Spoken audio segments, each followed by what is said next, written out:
Hello and welcome to another edition of Empathy at the Table. My guest today has 25 years inside some of the most high stakes negotiation environments in the tech industry, in the financial services industry, companies like Barclays, Oliver Wyman. She founded a tech startup and also has an MBA from INSEAD. She had the training, she had the experience, and she walked away feeling undervalued repeatedly. And this wasn't because of lack of skill or ambition, because nobody taught her about the gender dynamics that actually operate within the workplace. And so she walked away from all of this and was able to actually put a number on what her lack of awareness of the gender gap between the negotiation, what that actually did for her in terms of loss of compensation, loss of influence, and opportunity. So she built what she wished had existed for her. Lucy now works with senior women and founders to negotiate strategically for pay, promotion, equity, fees, and influence under her Negotiate Like a Woman framework. It's evidence-based, it accounts for what is actually in the room, and it doesn't pretend to be just more confident. It's a real framework. I've done a lot of research on this, and I've got a lot of skin in the game because I have two girls. And obviously a wife. And so I'm really, really pleased to invite Lucy Watson onto this show, and let's have a real deep dive and have a look at what's under the bonnet. Lucy Watson, thank you for joining us on Empathy at the Table today. Thank you for inviting me, and thank you for that lovely introduction. I can see you've done your homework. Well, Lucy, it's true. Looking at you and doing the research, one thing that really came across was this is something you really passionately care about. It's not something that you've fallen into accidentally or you've been nudged into. It feels like something that you really, really care about. Could you maybe give us, for the listeners who don't know you, give us a little bit of a trajectory into this area for yourself? Yeah, well, I think I'm a bit different from some of your guests who have, decades and decades of careers as a negotiator. And I literally didn't think about negotiation. I tried not to think about it. In fact, I think a lot of women try not to think about it because it's kind of ick. It's like, it's not an experience we enjoy. So I pushed it to the back of my mind, probably until I got to my late 40s. And then I went through a particularly unpleasant negotiation that didn't work out particularly well. And that caused some pause for thought. I thought, hang on, what's going on here? And I started to think back at all the other negotiations that had preceded it, in all the different, capacities in my career, whether I was, you know, as back when I'd been in corporate or when I was a consultant or when I was, with as a founder with clients or a founder with other founders. And I thought there's a pattern here. There's something going on.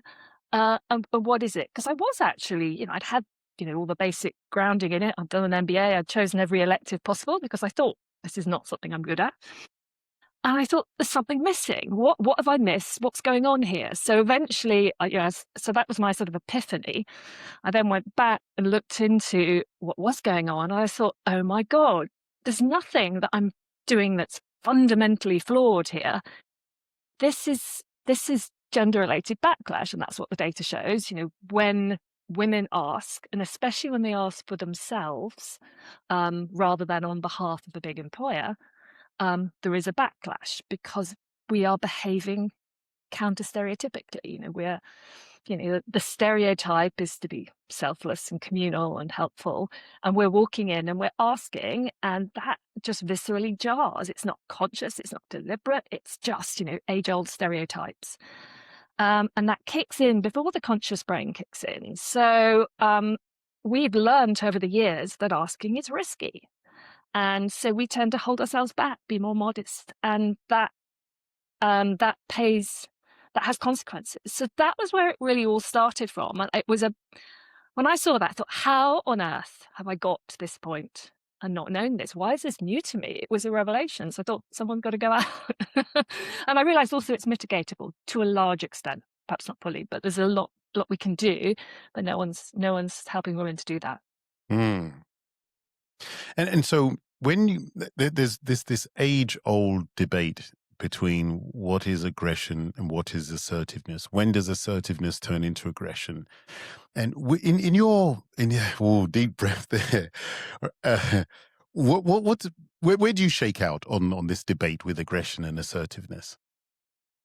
Well, sometimes it isn't, it doesn't even go that far because I've when I came to this, it started off around the money and the sort of, the pay gap, etc. And what I realized as the further I got into it, there's one really fascinating, there's a well-known book around gender and negotiation, which is 20 years old, Women Don't Ask. And um, that gap has actually closed. The obvious gap of asking for, negotiating a pay review, a salary gap, etc. That has closed almost entirely, especially for younger women. But what is not closing, which I think is the bigger problem, is recognizing a situation as negotiable. Mm, So, and this is the little everyday negotiations, which I know you talk about a lot, and I think are incredibly powerful because they lead you up to the more important conversations. The little negotiations are how you show that you value your time, your energy. mm, It's how you set boundaries. It's how you self-advocate. It's how you know, show that you respect your own needs. And so sometimes it's recognizing those that situations are negotiable, which is the bigger barrier. So that's, you know, it's not necessarily getting to the point of, a hard negotiation that gets aggressive. It's actually realizing, there's a conversation to be had here. And I think what the research says is, there's a lovely scale in that book, which I really love, which talks about the turnip to oyster scale. You can't get blood out of a turnip. It is fixed. An oyster, the world is your oyster. So that's an opportunity to create value, to find creative solutions. I th- That scale, was a very stark difference between the genders 20 years ago. It's hard to find precise research, but it is closing somewhat. But that is where the gap really persists. It's not around the initial, well, we're in a job interview, I'm going to ask for a higher number. We know that. That's well sort of advertised. It's mm, like it's seeing the opportunity to change the world around you and stepping into that agency. mm.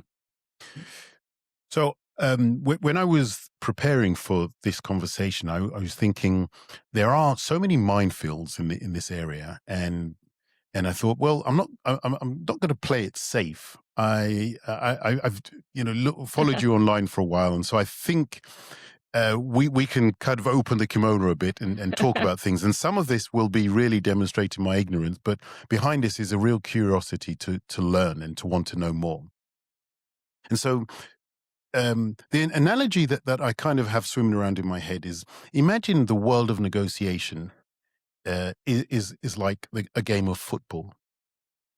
And the world of negotiation, from what I'm hearing from you and what I've read about, I listened to Laura Cray from Berkeley Mm. and kind of the work that she's done.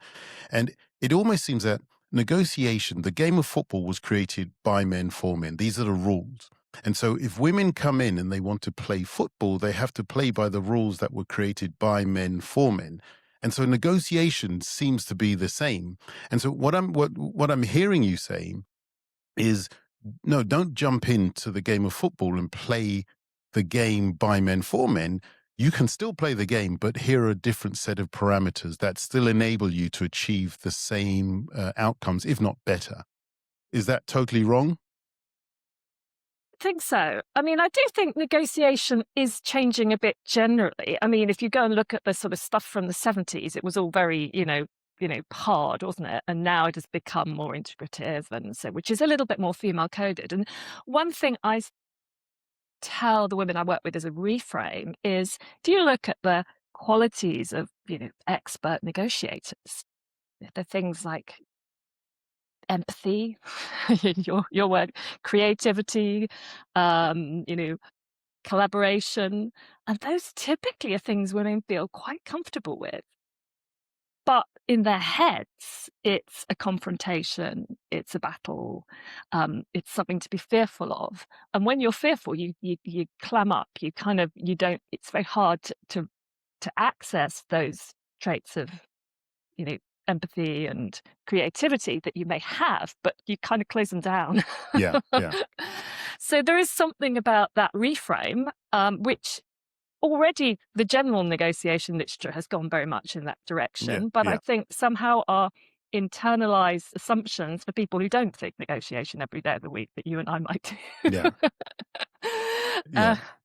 uh, I'm glad is you said that, actually, because I kind of threw that out there just to see how it landed. But really, I mean, in my heart, what I know and what I've experienced, and what I really believe in, is not every negotiation has to be a conflict, has to be a distributed. I want this, you want that, and let's split it and walk away unhappy.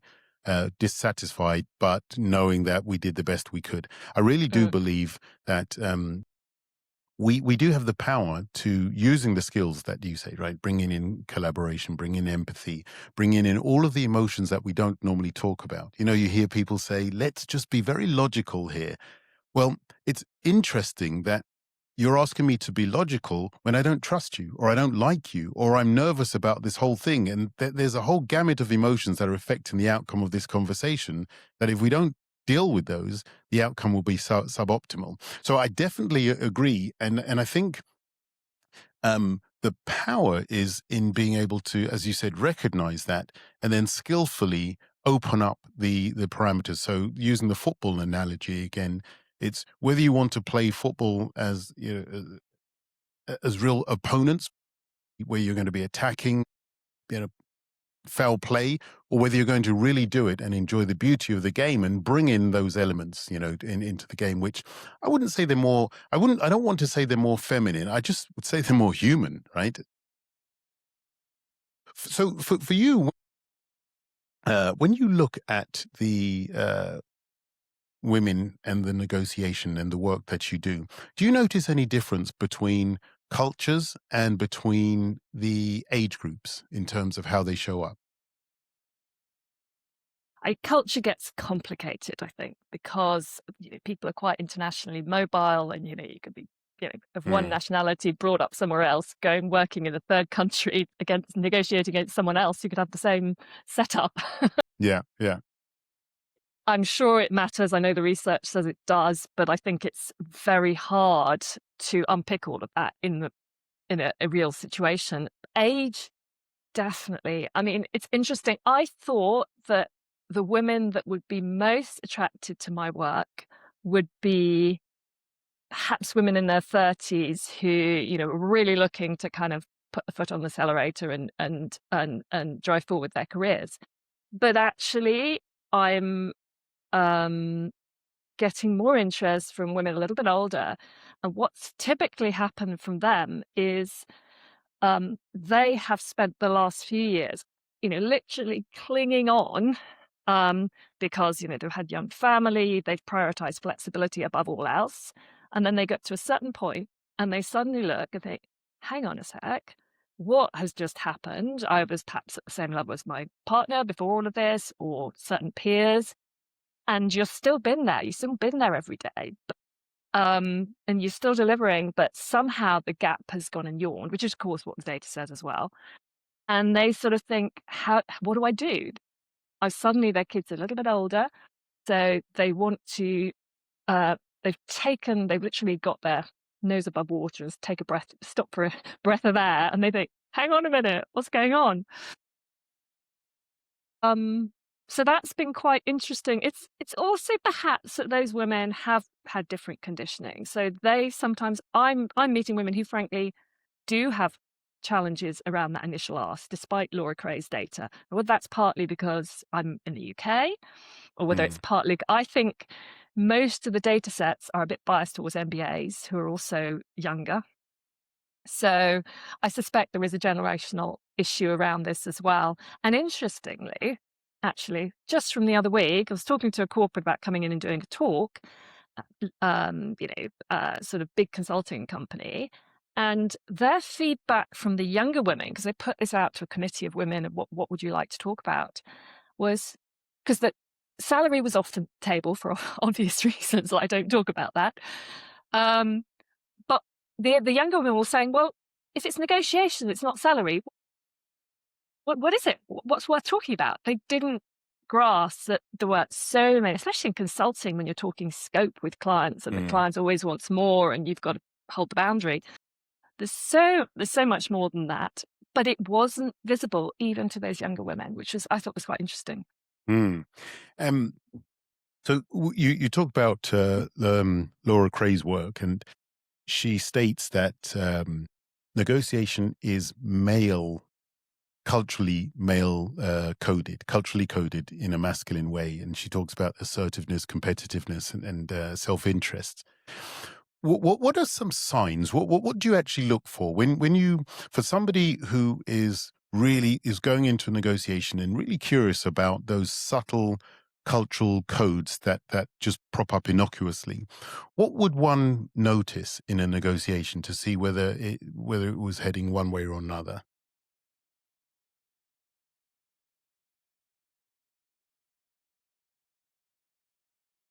Negotiation does tell you a lot about, you know, you see, in any business context, a negotiation is never a one-off, is it? It's always part of a longer term relationship, whether that's a commercial relationship, whether that's a job, um, whether that's some form of collaboration. So, you know, it is a sort of I think it is an opportunity to find out about that person, and sometimes you can get warning signs. I mean, I could just think of an example the other week. A woman had been through a quite senior level, been through several rounds. I mean, it wasn't super, a director level in her organization, and she got to the point of negotiation and made an offer. She was trying to negotiate, and she got stonewalled for about 2 hours. And then in the end, they said, "Oh, by the way, this was never negotiable." So you get sort of, so it's essentially some kind of power. My own interpretation is that was some kind of power play going on, or maybe during the course of it, something was triggered, and the walls went up. So clearly to me, that's a sign, that's a red flag that, you know, that relationship was not to be for whatever reason. There was something, that could have been a poison child, that was a red flag that would not have gone well had she proceeded further. So I think it's a conversation that does reveal things about, whether, about that relationship, and whether you want to proceed with it. Mm. Um, I, And when you go into companies with do your work, is the problem or the challenge that you're solving, is this perceived also by men? Do they actually understand that this is a real problem, and by solving this we can have much more optimal outcomes, and it's better for business as well as just better for humanity and society? Do in your experience, the men you're talking to, do they perceive this and understand this? I think when I think there's the same comprehension gap that women have, because in the way that I didn't understand this was an Right. issue, the women I work with are like, "Oh, that makes sense now." So I think there's a lot of that for men, and I think men often feel frustrated because the most typical advice, women when they're negotiating will ask their partner, their father, their brother, whatever, their male friends, and the typical advice is, "Well, you just ask." That and it's like, "Why are you overthinking this?" Right. Which is, Yeah. actually quite rational, Yeah. because it's well intended, because perhaps there are lots of men out there who have just gone into negotiations, not overthought it, and maybe not optimized the outcome, but they've done pretty well over the years. It's kind of worked. So the fact that women are, ruminating, fearful, Mm. you know, running through all sorts of scenarios. If I said this, what might they say? What if they push Yeah. back? That kind of baffles, I think, men, because they think, "Oh, for God's sake." Yeah. Yeah. Do you know that there was a study that I came across a few years ago, about 3 years ago? It's called the likability gap, and it was written Mm, by Gus Cooney from Wharton Business School, and he talks about this phenomenon that when we're children, up until the age of 5, we don't really perceive a difference. We kind of think that if you're talking to me or you're playing with me, it's because you like me. I assume that the people around me are talking and playing with me because they like me. And then suddenly from 5 onwards, you start to get a sense of other people and this sense that maybe they don't like you as much as you would like them to like you. So that likability gap starts to open up. And then you start to doubt people's motives for being in your circle. And then he said, once that starts to open up, it grows and grows and grows until we become adults, and that stops us from taking on opportunities. It stops us from opening up conversations because we have a perception that the people around us like us less than we think they do. Or no, yeah, we have a perception that they like us less than we would like them to, when actually, when you engage, people are like, oh, yeah, great. And so the question here is, using that likability gap as a backdrop, do you find that when women actually do negotiate, they surprised with the results that they get? Uh, Sometimes, yes. It's so contextual, their Yeah. negotiation. I mean, a lot of people come with scars essentially, because they have had bad experiences in the past, and that is how they have learned to to moderate. So, um, I do help. One A lot of it is, and they often blame themselves. That's another thing I don't like. That there's a lot of self blame because we put it on ourselves for not being good enough, for not being confident enough. So I hate the word confident as well. That's a whole can of worms. And of course, you can't be too confident of a woman because you're not likable, and that's perceived as assertive. So likability is super Mm. important, and it is like threading a needle of having just the right amount of assertiveness and not too much, and just the right amount of confidence. Um, I think that the problem is we've always assumed it was us, our problem, and that you see the relief on some women's faces when you say, actually, this is what the data says. You're experiencing what is totally typical, and these are the reasons behind it. And you're like, phew, oh. Mm. And then a few moments later, I say, okay, right, now what do I do about this? Yeah, yeah. But it's actually quite important. There's a sense of release from just understanding what they're up against. And that gives them the mental space and energy to move on. Yeah. I mean, look, Lucy, here I am. I'm a black guy talking to you here. So some of the things that you're saying Mm, really resonate, right? In terms of just looking around and seeing things that maybe my counterparts don't always see. Um, but I think what I feel comfortable about is this idea that there's a big part that I play, that I have to play in that narrative, and it's not, and it comes from an empowering position as opposed from a victim type of position. It mm, understanding the rules of the game, and then this being that, so what, right? So how do we move it forward? And I mm, think it sounds to me that your body of work is in that sphere. It's right. Okay, this being that, these are the norms.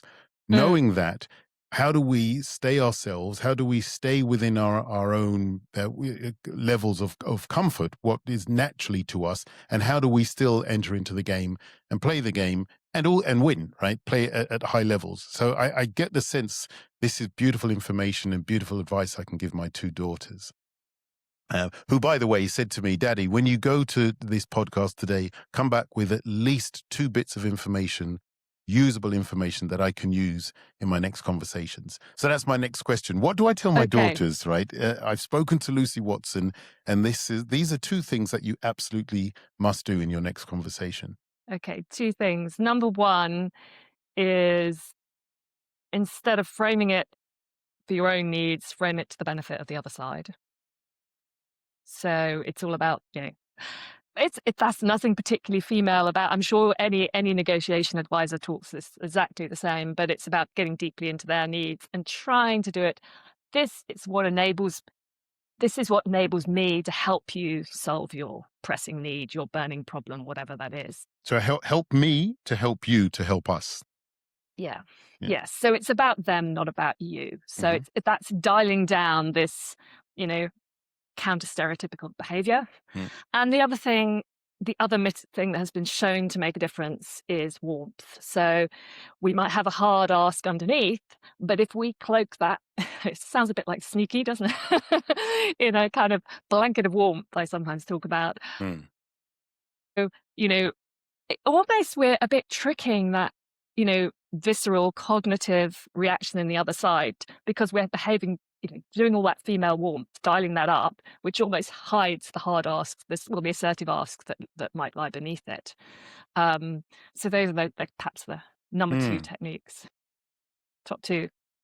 Men can do that too, right? Absolutely. Yeah. Yeah. Absolutely. None of this is specific. Yeah. It's just women, I think, are forced to reach a higher level to get to the same outcome. Yeah.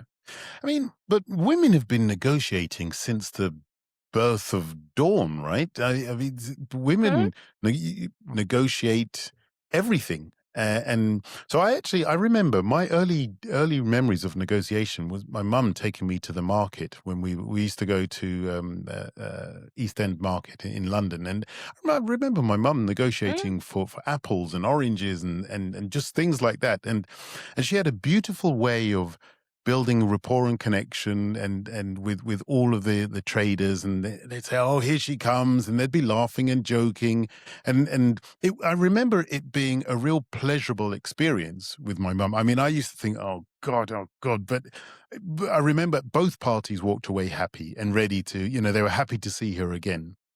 And So so it runs in the yeah. family. Well, I guess I guess it's no accident I've ended up doing this. So, the question in there is what is it like when women negotiate with each other in business? It's just that's a really interesting question. I mean, and obviously everybody is different and every negotiation is different. So, I mean, it can work really well. There is obviously women like to be collaborative, problem solving. It can be a really, really positive experience. But sometimes, you get women who have risen to the top by, almost being more male than the men. Mm. And, you do get these instances of I've had, where sometimes the worst negotiations is with another woman because you know you know they almost feel the need to prove themselves. There's various research around, sometimes the glass door gets closed after people. So but that's it all depends on the individual that you're dealing with. In general, the research says it tends to be a little bit easier. There's a little bit less backlash, but women have been brought up in the same culture. We are subject to the same biases. This is subconscious. So Mm. that jarring when a woman is assertive for money or is assertive for her own in a counter-stereotypical way, it can happen regardless of the gender of the other side. So there's individual variation around that, though. Yeah, I'm really glad this topic is making it into the center stage. I do work with a company, a pharmaceutical company, and I actually do the work for the women in the group. So there's a specific initiative for women in business in this company, and it's been running for I think about 10 years. And I do some work on emotional intelligent negotiation with this group. The interesting thing is, over the years, there are more and more men in the group, which is a really interesting phenomenon, which I'm noticing. Um, do you let's say the world with Lucy Watson in it, with her work in it? What does that world look like with everyone having been in contact with you, both male and female? Just to kind of paint that picture, the, the body of your work. Hope we get to a world where there'll be no need for what I Mm. do. Um, but that's What a lovely a few thing to generations say! What off. a cool thing to say! I hope we get to a world where where the work I do is not required. That's yeah, I like that as a framework. I think I might adopt that actually, Lucy. If I, starting with that, I'm working hard so that the work that I do doesn't need to exist. Yeah. Yeah. Yeah. Um, when you look at AI and what AI is doing now, you hear a lot that there are some uh, gender biases baked into the AI itself.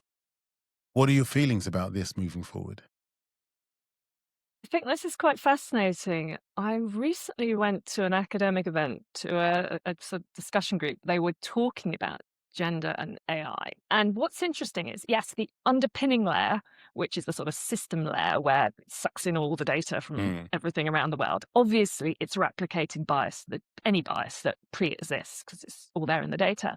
What's really interesting, and I've played around with this a bit, is when you interrogate that, because it's also reading all the studies on gender bias and all this sort of thing, mm, you can have a very intelligent, thoughtful conversation around how this plays out and how you might mitigate and what might be going on for the different parties. And if you talk to it in the right way, it's it's totally able to see its own bias and interrogate that and respond to that nicely. So it's all really lies in, that layer above the actual sort of system layer and how you design that really.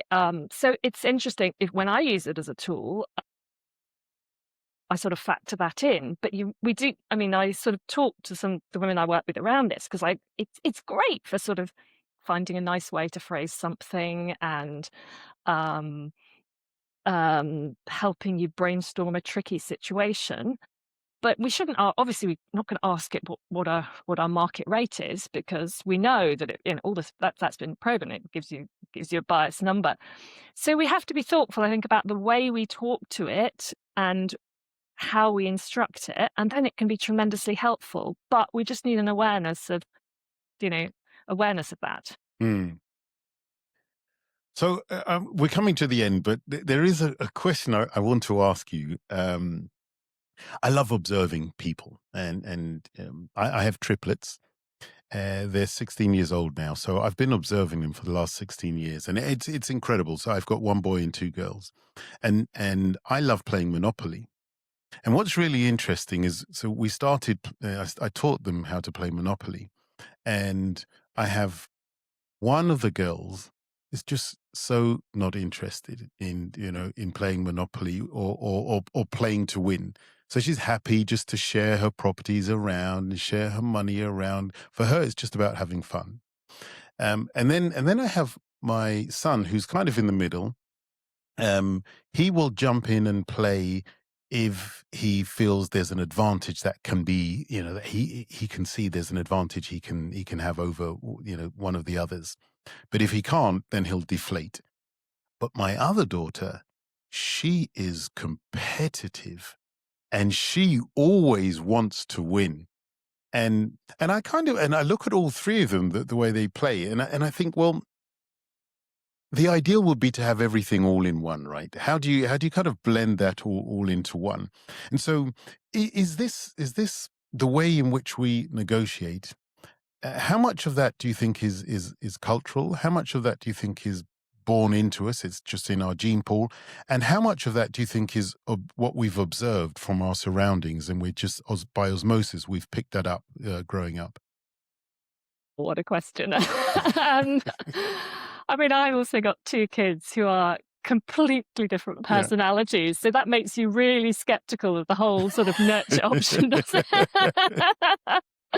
So, on the other hand, as you get older, you start to see some of your parents in yourself as well. Right. So it, Right. it must be it must be in there as well. And Yeah. you do also. I mean, I've got two boys, so I'm thinking about what sort of stereotypes am Yeah.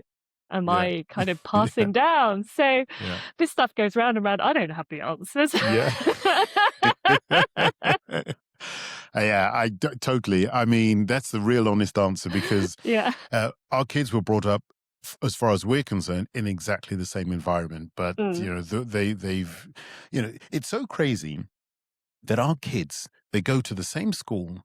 but they leave the house at different times to get to the same destination at the same time. I mean, and I'm just amazed. And we were like, we brought you up to be, all a family, and then it was my sister recently that said, no, actually, what's happening is they are each now battling to create their own identities because the world sees them as triplets. And so this is just Mm, behavior that they're displaying to try and use what they can to identify themselves as individuals. And so that makes mm. sense. And this is what you're saying, right? There's so many nuances. You can't really box things and say, right, this is how it is, because just when you think you've got this, then something else happens to completely dispute exactly what your hypothesis is. Yeah, I think that's what makes negotiation interesting. Yeah, It isn't simplistic, it's complex, yeah, it's nuanced, yeah, yeah, There are no easy answers. yeah. Do you enjoy negotiating? I don't think I do actually. Not the big ones, not the Yeah. big high stakes ones. As I Mm. mean, you said you had the butterflies before walking into every podcast.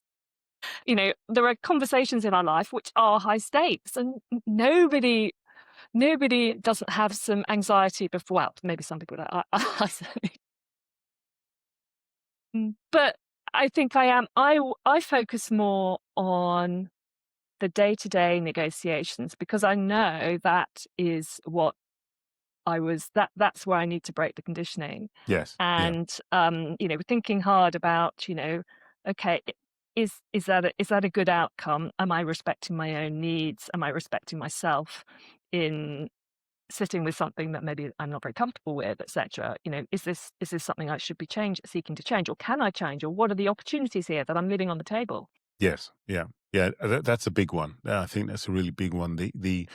Not what we end up with, but what did we leave on the table, and why did we leave it on the table? If it was because we didn't want it, that's one thing. But if it was Mm. because we knew we wanted it, but for some reason we didn't feel we had the skill set or the mindset to be able to ask for that, I think that's a really powerful motivation. Lucy, we are coming to the end. I just want to ask you, what are you working on at the moment? What's really exciting for you, and how can our listeners find you? Um, I am working on a supper club.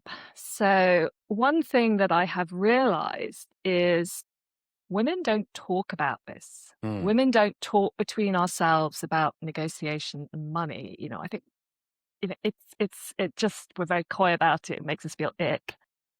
But when we do, it it typically is, this huge sense of relief of understanding that this isn't just me. This isn't something I'm doing badly. This is a shared problem. And also that creates shared learning because it is so contextual. If you share experiences, you can learn from other people. So yeah, I'm my next thing I'm excited about is a supper club around negotiation to bring people together to create a safe, intimate space for women to have these conversations.